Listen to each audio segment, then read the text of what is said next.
Yo, you know what time it is. You know what time it is. It's your boy Trevor David Jones back with another review. My Hero Academia Season 7, Episode 12. Those who defend, those who violate. Crazy title.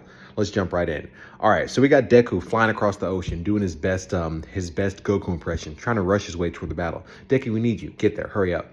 So we cut over to the little cityscape, and Dabi is still, I was gonna say, thank God, that's something else. He's still alive somehow. Maybe he's dead. I don't know. Maybe he's a zombie. But this man's a skeleton just burning with like blue flames, talking trash. So somehow Dabi, after Shoto's attack, is still like moving around. We'll see how that goes. He calls out the Skeptic. Skeptic tries to start hacking the coffin in the sky, but, you know, he doesn't really get too far with it, but they're trying to do like a little counterattack. So then they cut over to the Gunga Villa site, back with a good old All For One, a true creeper. And Endeavor put his all into that final attack, but this man All For One had Ares' quirk factor, the little serum, on deck. He had it ready, hit himself with it, and rewound himself, doing his best Madara Uchiha impression back to his previous young body, which at this point has to be like 200 or 300 years ago. So this man All For One is resurrected, and of course, like any true villain, he's talking trash. So he zooms down to the battle site and chokes up with one girl immediately and starts taking her quirk. And he's like, "Yeah, I'm gonna need that cape too. How I'm supposed to look cool when I'm naked, bro?" That's how I know All For One's a true villain, because he's got jokes. Any true villain is also like a part-time, like a stand-up comedian, and All For One is no different. So he's smiling while all this is going on. Psycho villain, just chilling. So during the course of this, All For One reveals two things, and this is how I knew it was an anime.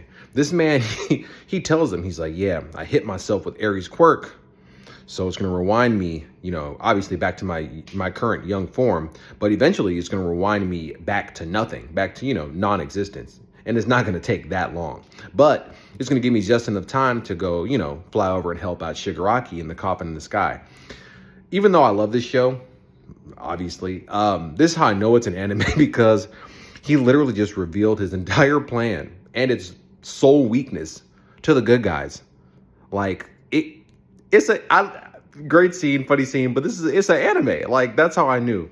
So in addition to revealing his plan, he also he tells the people there why he's evil, like what his motivation for being evil is. And he literally said, "I just want to stop other people from accomplishing their dreams." So you want to do what? Psycho.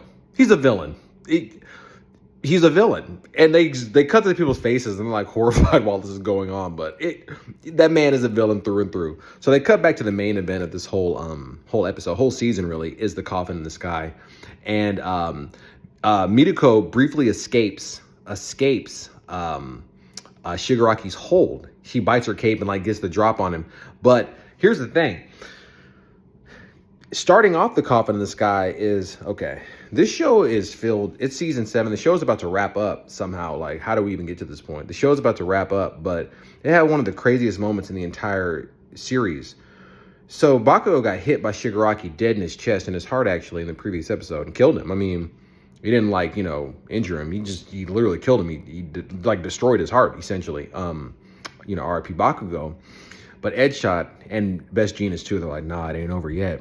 Edshot's like, "Yo, I can split myself down to like suture thinness, the thinness of sutures, enter his body, and I can like become his heart. I can, you know, beat for him. I can take the place of the mechanism of his heart." If this were X-Men, he'd be like an Omega level mutant. What kind of power is that? This man said, "I can use the extreme, like, outlying reach of my power and just become some strings and, like, replace the fibers of his organ and literally become his heart." Like, this show has had some crazy moments, but this might be number one. And I'm saying that, like, with full seriousness. What level of power is that? So not only does he proceed to like break himself down to straight threads, he does indeed start like replacing the threads, the fibers of his heart, and like repairing his lungs at the same time. And the commentator remarks that using his power to this extent is taking a strain on his lifespan. But I'm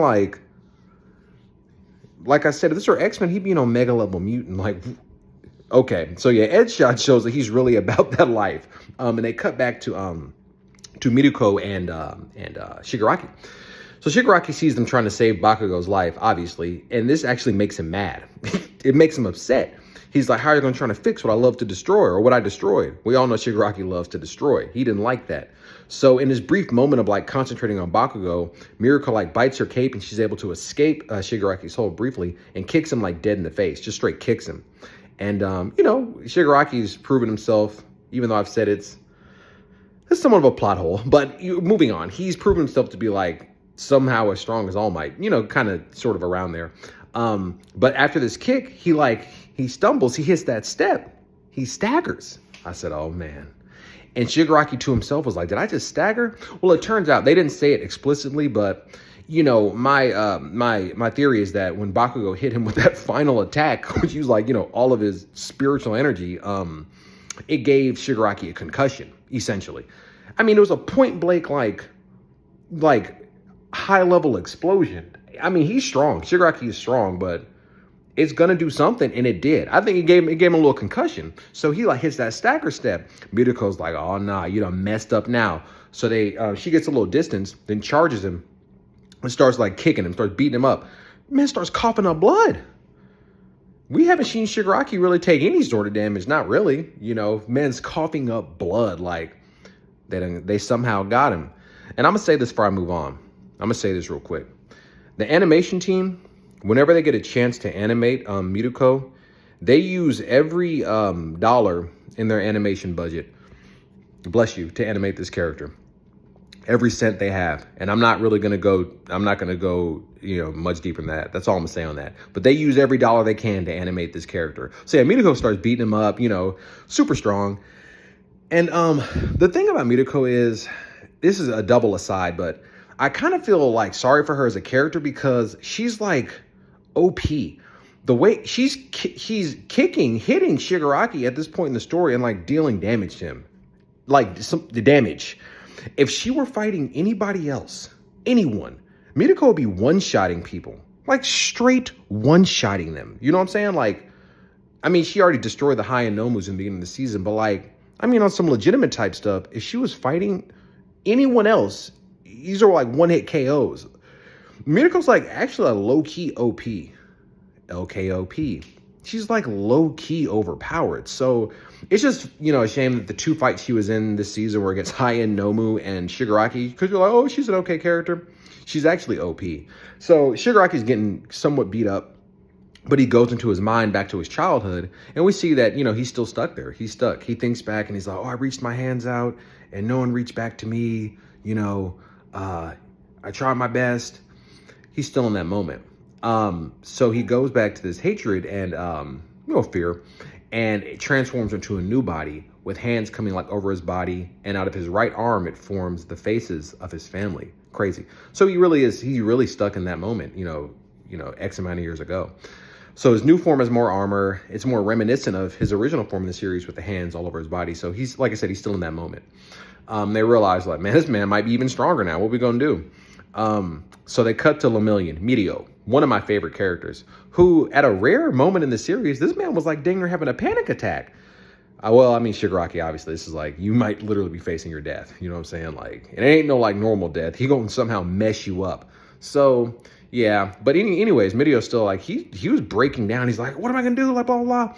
And right as he was about to have a meltdown, like he was actually about to like freak out, one of the heroes from the sideline cuts in and she's like, I'm dropping the barrier for 2 seconds.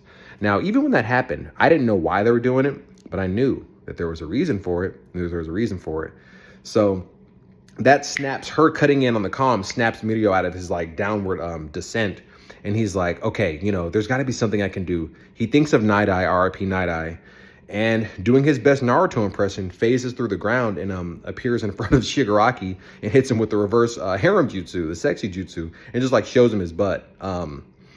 You know, classic. I mean, not just classic Naruto, like straight out of the pages of Naruto. And it worked. It distracted Shigaraki for like a brief second. It actually distracted him. And yeah, so that moment was cool because you can see that these creators genuinely know about each other. You know, they watch each other because, you know, Horikoshi Kohei, you've watched Naruto to know about that. Like, and he knows the audience would know that. So the point is, it's just cool to see that these creators really do know about each other, because that's like a direct Naruto reference. That's like how they defeated Kaguya, you know what I'm saying? So yeah, for that reason, that was cool. But it did distract him for a brief moment, and who comes through? Who comes through? That man Deku. That man Deku. When they dropped that barrier for those 2 seconds, that was it. This man comes through with the sonic kick, like the real kick, and just gets his dude, hits Shigaraki dead in his jaw, has him spinning like a ballerina, bro. Like, actually kicks the living blank out of him. Y'all know I don't cuss. Oh my goodness. To say I got hype at that moment is such a massive understatement. I was freaking out, bro. Freaking out. Trying not to scream, actually. I'm trying to scream right now. But yeah, I was almost on the verge of tears. It's my hero. You know, my hero is going to get you hype.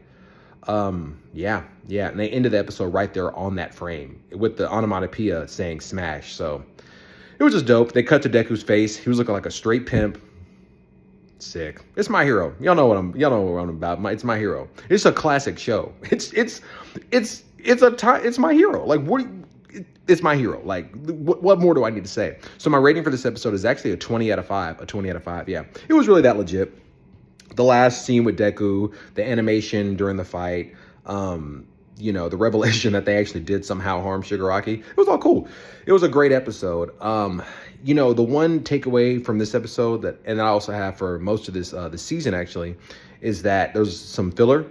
And any people who watch anime know what I'm talking about. Like, you know, there's no filler episodes. The last major series broadcast to have filler episodes was Naruto. You know, they don't really do that anymore. You know, they do seasons and stuff now. But there are filler within the episodes, and people who watch anime, you can watch the episode and tell, you know, kind of where the filler is. But beside that, that's something I have to do. Legendary episode. It really was that good. Yeah, 20 out of 5. This is somehow the final season of My Hero. Like, how do we get to this point? You know, I'm sad. I'm hyped to see the episodes come because they're dope, but you know, this show's about to be off the air. That's crazy. That's insane. I love the show. We all do. It's My Hero. So yeah. Yeah, man. Excited for next week. Check out my other videos. Did you know, a trailer preview on Brave New World, Captain America. Heihachi just came out in Tekken 8 not too long ago, or the trailer released, so on and so forth. So check those out, man. Check them out. And as I always say, you always want to be this way in life, never this way. Stay up, okay? We never off the YouTube game. We always out here. I'm going to catch you on the next one. Peace.